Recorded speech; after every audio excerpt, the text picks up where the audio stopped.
Guys, we're missing something very obvious here. Taylor Nation put this only on their story, probably not to make it too obvious. Why is there another little chalkboard with erased things on it? That kind of looks like a 1/2, right? Swifties, let's work together and figure out what this means. Jason, where are you, buddy? Happy birthday. Are you feeling my swag right now? Come on now, I wore this just for you, bud. Taylor Swift just flipped pop culture upside down again and made it look effortless. Fans are convinced she teased something massive for June 13th, 2026, after spotting what appears to be a faintly erased date hidden in her Life of a Showgirl promo. Could wedding bells be ringing soon? Meanwhile, Travis Kelce showed he's the ultimate boyfriend goals, celebrating his birthday at the movies with Mama Kelce to watch Taylor's new film, where Swift subtly dropped a blink and you'll miss it Easter egg for him in her latest music video.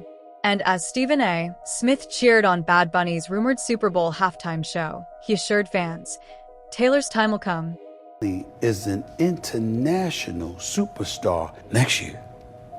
Super Bowl's gonna be at SoFi in La La. That's where I went to see Taylor Swift. Taylor Swift just turned pop culture upside down again, and somehow made it all look effortless. While most of Hollywood was still catching its breath from the Life of a Showgirl's glitter bomb premiere, Swifties were already in detective mode, dissecting every frame and every pixel for clues. It all started when eagle-eyed fans spotted something faint, almost ghost-like, scribbled in the corner of a chalkboard during Taylor's Life of a Showgirl promo. Someone with FBI-level zoom skills claimed those smudged markings actually spelled out June 13th, 2026. Within minutes, the internet went from zero to meltdown. Was this just a random production note, or a secret signal from the Queen of Easter eggs herself? Cue the theories. Some fans swore it had to be a wedding hint.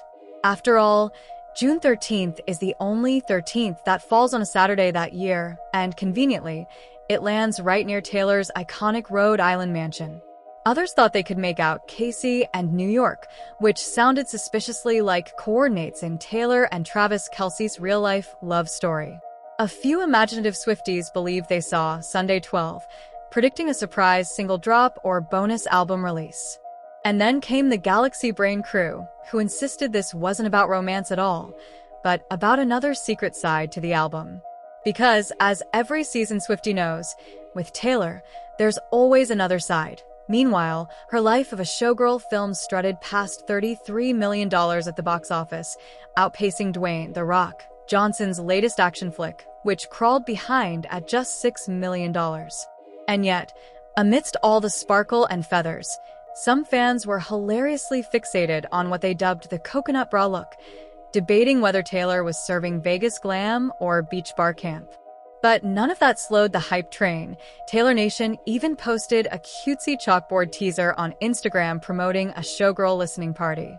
Pink lights, feathers, glitter, all perfectly normal Swift world chaos. But after the erased writing theory surfaced, that chalkboard turned into the Zapruder film of pop culture.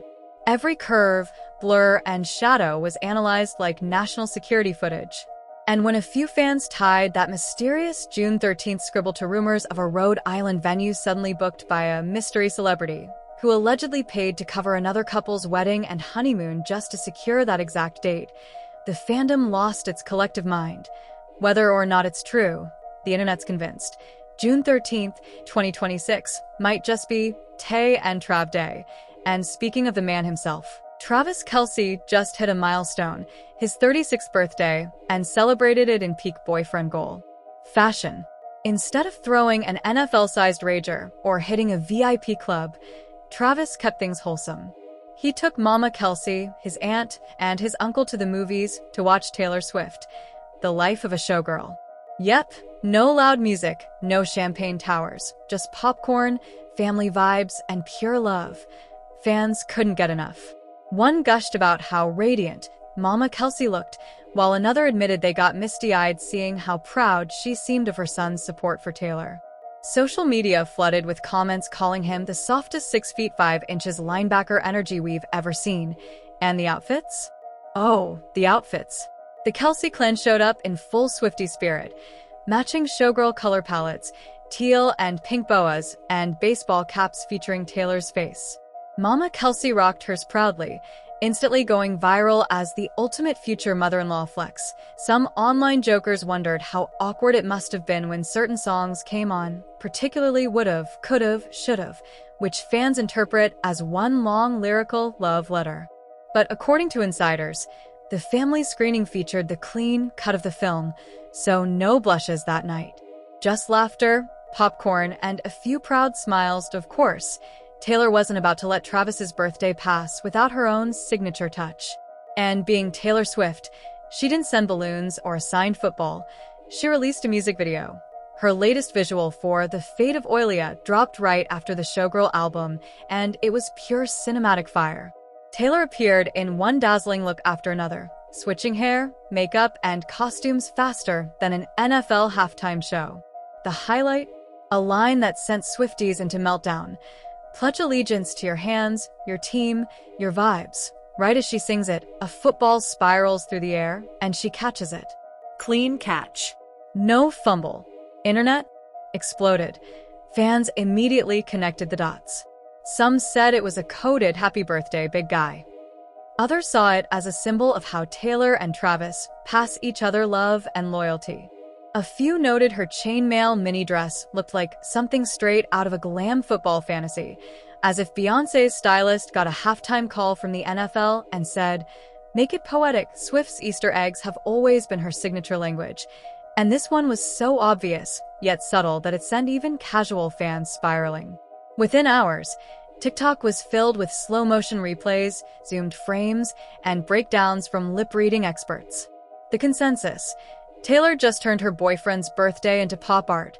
But even as the fandom drowned in romance speculation, the entertainment world was hit with a new bombshell, straight from the NFL. Bad Bunny had officially been announced as the headliner for the Super Bowl LVX halftime show at Levi's Stadium in February 2026. The news sent the internet into double-take mode. Not because Bad Bunny didn't deserve it. The Puerto Rican megastar's rise from wrestling rings to global stages is the stuff of legend, but because everyone assumed this was finally going to be Taylor Swift's year. She's dating a Super Bowl champion. She's got an album literally themed around showgirls. Her stadium tours shake the earth, literally, according to seismic data. Who else could fill that halftime stage more naturally than her? Turns out, the rumors were half true. According to insiders, the NFL did offer Taylor the slot, but she politely declined. The reason?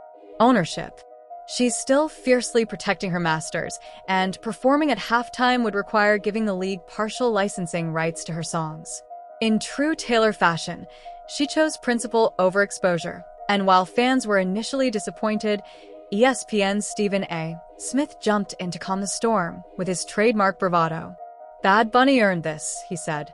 "Taylor's moment will come, and when it does, it's going to be at SoFi Stadium, the same place she made the ground shake on her Eras tour." In 1 week, Taylor managed to ignite wedding rumors, dominate the box office, celebrate her man's birthday, and still make headlines in a Super Bowl she's not even performing in. Effortless? Maybe not. Legendary? Absolutely, because only Taylor Swift could turn a faint chalkboard smudge, a movie date with Mama Kelce, and a flying football into the internet's biggest cultural event, all before breakfast. Next year, Super Bowl's gonna be at SoFi in La La. That's where I went to see Taylor Swift contest, not once, but concert rather, not once but twice. Okay? Taylor Swift and the Swifties rolled up at SoFi and they turned it out.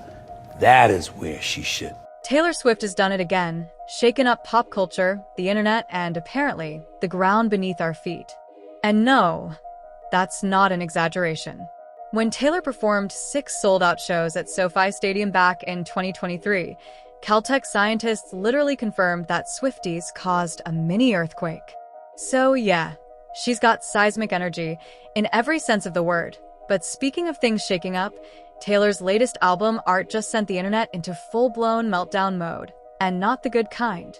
The poor girl can't even post a promo without Reddit going to war over a bra.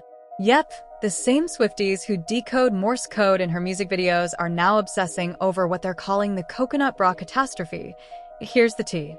In the Life of a Showgirl promo shoot, Taylor posed in this glittery red outfit, feathers, sequins, and full Vegas showgirl fantasy.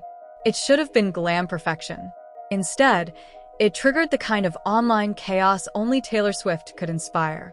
Some fans said the look was giving discount Halloween costume.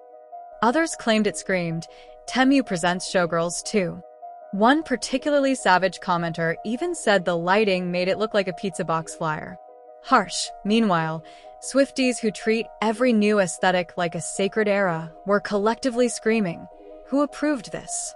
One fan went full detective mode, turning the photo into a forensic report.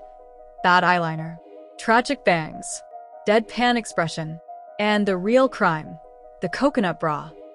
That poor top got roasted harder than Travis Kelce's opponents on game day. Another joked that every time they looked at the photo, they noticed a new problem, like one of those optical illusion paintings where something different pops out each time. And honestly, kinda relatable. But here's the twist. Some fans think Taylor did it on purpose. They're convinced she's running a full-blown social experiment, testing how far she can push her awkward glam aesthetic before the internet combusts. After all, Taylor does love a good troll. Maybe this so-called cheap styling is her way of saying, "You wanted symbolism? Here's anti-perfectionism in a coconut bra." And while the fandom was still fighting over sequins and symbolism, the box office decided to enter the chat with receipts. Taylor's The official release party of a Showgirl strutted into theaters and basically told Hollywood, "Move, peasants." The movie pulled a jaw-dropping $33 million opening weekend. Now keep in mind, this wasn't some Marvel-style rollout. No massive ad campaign, no trailer blitz, not even a popcorn emoji tease from AMC. Just one Instagram post from Taylor, and boom, instant sellouts across 3,700 theaters. The Swift economy is undefeated. Tio put that in perspective. Holly tried this same album-movie fusion idea and made about $135,000. The Weeknd gave it a shot with Hurry Up Tomorrow and brought in around $3 million. Taylor? She casually announces a film 2 weeks before release and walks away with a #1 movie and #1 album in the same weekend. Not even Prince at his Purple Peak pulled that off. She didn't just bend the rules, she rewrote the syllabus for entertainment marketing. Studios spend $100 million trying to pull numbers like that. Taylor spends one caption. And here's the funniest part. Most of that box office magic came from AMC theaters, specifically their Dine-In Disney Springs location in Florida. That one spot alone racked up nearly $100,000 in weekend sales, basically turning into Swiftie Mecca. Meanwhile, Canada held it down too. From Ottawa to Vancouver, theaters were flooded with fans reliving their era's tour highs, this time with popcorn instead of confetti, AS for poor Dwayne "The Rock" Johnson. Let's just say Taylor bodied him, metaphorically. His artsy UFC drama The Smashing Machine stumbled out with just $6 million, marking his lowest opening ever. Some fans joked that Taylor didn't just steal his Dolby screens, she drop-kicked his entire weekend, but to be fair, The Rock gave it his all. He went full method, shed real tears at Venice, earned standing ovations, and still lost to a woman in sequins, eyeliner, and a wink. The moral of the story? Taylor Swift doesn't need marketing. She is the marketing. While studios burn millions on campaigns, she posts a photo and makes the world hit refresh. That's power. That's precision. That's pure pop culture domination. And with the life of a showgirl now glittering at the top of both the charts and the box office, one thing's certain. Whether it's a chalkboard clue, a flying football, or a so-called coconut bra, Taylor Swift knows exactly what she's doing. That's all for this video, folks. We'll see you next time.